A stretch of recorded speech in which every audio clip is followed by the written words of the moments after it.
नमस्कार, वंदे मातरम। मैं हूं श्यामगिरी। आप देख रहे हैं हमारा चैनल मुद्दा भारत का। हमारे साथ में है पूर्व गृह राज्य मंत्री और बीजेपी के वरिष्ठ नेता कृपा शंकर सिंह जी। आज इनका 76वां जन्मदिन है। हम उनको जन्मदिन से बधाई देते हैं और उनसे कुछ राजनीतिक बात भी करेंगे। सबसे पहले आपको 76वें पड़ाव की बहुत बहुत बधाई हो आपको। धन्यवाद। 76 हुआ, मुझे कुछ पता नहीं, आप ही बता रहे हैं इसलिए हमको मालूम पड़ा 76। आप 1950 के पैदा हुए हैं तो 76वां तो वही है 76 पड़ाव। नहीं ठीक है। आपने 76 पड़ाव पूरा किया, कैसा लग रहा है आपको? कैसा अनुभव कर रहे हैं? मुझे अब तक लग ही नहीं रहा है कि मैं कौन सा पड़ाव पूरा किया हूँ जी। मुझे यही लगता है कि जिसलिए मेरा जन्म हुआ है और जिसलिए भगवान प्रभु की जो इच्छा है, प्रभु की इच्छा के अनुसार हम चलते रहें, यही मतलब हम कह सकते हैं। हमारा अनुभव यही है कि चलते रहो। वो मंजिल अभी तक नहीं आई जिस मंजिल तक जाना है, और ईश्वर की कृपा होती है। ईश्वर दिखाए गए मार्ग होते हैं, चाहे सामाजिक हो, राजनीतिक हो, व्यापारिक हो, शैक्षणिक, जो भी मार्ग होते हैं जो जिस क्षेत्र में। और मुझे बहुत अच्छा लगता है कि आज के दिन चाहे मतलब जौनपुर हो, चाहे मुंबई हो, चाहे दिल्ली, चाहे महाराष्ट्र हो, चाहे दिल्ली, जहाँ भी हमारा संपर्क है, लोग इतनी शुभकामना देते हैं। वो मेरे लिए एक एनर्जी मतलब मिलती है और बरस भर लेके चलता हूँ। 76 पड़ाव यानी कम से कम आपका 50 साल के ऊपर तो राजनीतिक करियर भी होगा। तो स्ट्रगल लाइफ के बारे में थोड़ा बताइए कि जौनपुर से महाराष्ट्र मुंबई में आकर एक कार्यकर्ता बनना, फिर नेता बनना, फिर मंत्री बनना, और एक अच्छे अनुभव आपने साझा किया है, उसके बारे में बताइए। कितना स्ट्रगल रहा है एक उत्तर भारतीय होने का? अंग्रेजी की एक वाक्य है, कंटिन्यूटी विद चेंज। अतीत के नींव पर भविष्य का निर्माण। मैं उत्तर प्रदेश में जौनपुर जनपद में सौदरपुर गांव में पैदा हुआ। बाद में परिस्थिति ऐसी बनी कि मुझे मुंबई आए। मुंबई में आके मतलब नौकरी करी।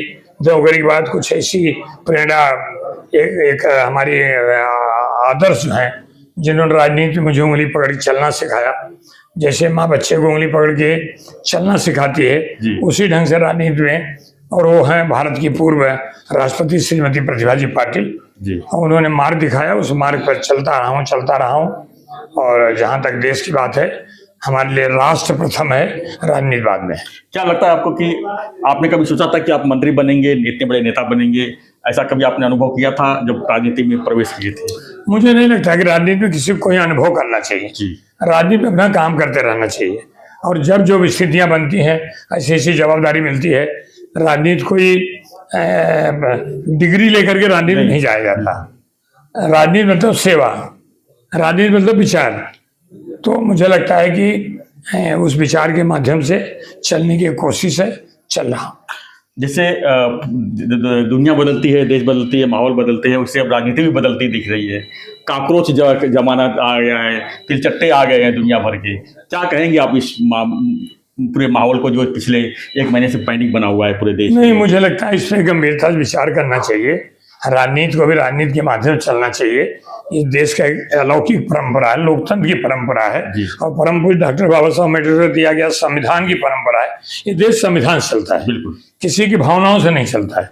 देश का संविधान है। आज उदाहरण ले लो आप, अगर मैं कहूँगा कि महाराष्ट्र के मुख्यमंत्री देवेंद्र फडणवीस साहब जी, आज उनके नेतृत्व में आप 2014 के पहले का भारत देखो, 2014 के बाद का भारत देखो, बिल्कुल आप 2017 के पहले को उत्तर प्रदेश देखो, 2017 के बाद को उत्तर प्रदेश देखो। तो मुझे लगता है कि जो इस देश का मतलब विकसित भारत 2047 का जो सपना है, उस सपने के साथ लोग चलें और देश आगे बढ़ेगा तो हम भी आगे बढ़ेंगे। क्या मैसेज देना चाहेंगे युवाओं को, खासकर जो रास्ते पर उतरे थे, और युवा मतलब कल की जो भविष्य है, क्या मैसेज देना चाहेंगे अपनी तरफ से? नहीं, युवाओं के ऊपर कोई राजनीति न करे। युवा इस देश का भविष्य था, युवा इस देश का भविष्य है, लेकिन कोई लोग युवाओं को आगे करके राजनीति न करें। युवाओं को यही समय होती है कि उनको मार्गदर्शन अच्छा मिले, उनको गाइडेंस अच्छा मिले, और हमेशा यही युवा जो है देश चलाता है।